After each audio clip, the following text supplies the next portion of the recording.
இன்னொரு பஞ்ச் உங்களுக்காக இருக்கு, ஒரு ஸ்பெஷல் பஞ்ச். நீங்க சின்ன பிள்ளைத்தனமா கேள்வி கேட்கிறீங்க, நான் பெரிய மனுஷத்தனமா பதில் சொல்லிட்டு இருக்கேன்.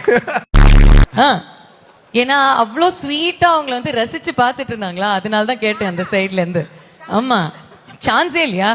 Your wishes for Ravi அவர்கள் and the start of his new venture. இந்த side, sorry. Well, I can look at him also, but எப்போ வந்தீங்க? மைக் எடுங்க, கொஞ்சம் நில்லுங்க எங்களுக்காக.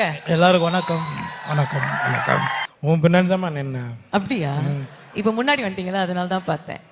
மைண்ட் வாய்ஸ்ல என்ன ஓடிக்கிட்டு இருக்குன்னு சொல்லுங்க, அதுக்கப்புறம் உங்களுடைய பிரதருக்கு உங்களுடைய வாழ்த்துக்களை சொல்லுங்க.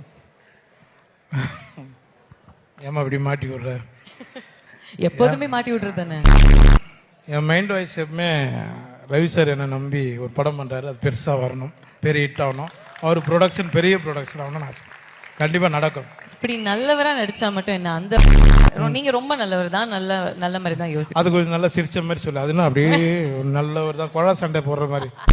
ரொம்ப நன்றி. Thank you very much. ரொம்ப கிரவுண்ட்ல சந்திக்கலாம். நன்றிமா தங்கச்சி. மைக்க கொடுங்க சார். ஆஃப் கோர்ஸ் உங்ககிட்ட கண்டிப்பா கேட்கணும் அப்படின்னு குரு சொல்றாங்க.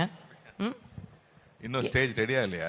இல்ல, அதான் பராசக்தி செட்டில் இந்த ப்ரோ கோட் எப்படி இருந்துச்சு அப்படின்னு. பராசக்தி செட்ல நல்லா ஜாலியா பேசிட்டு இருப்போம். அது எப்படி ஜாலியா பேசிட்டு இருப்பீங்க? ஹீரோ ஆன்டி ஹீரோ வில்லத்தனமான ஒரு ரோல் வேற எழுதி இருக்காங்க சுதா மேம் அப்படின்னு. அது ஆக்ஷன் சொன்ன அப்புறம் தானே, அதுக்காக ரெண்டு பேரும் அடிச்சுக்கிட்டே வர முடியும்.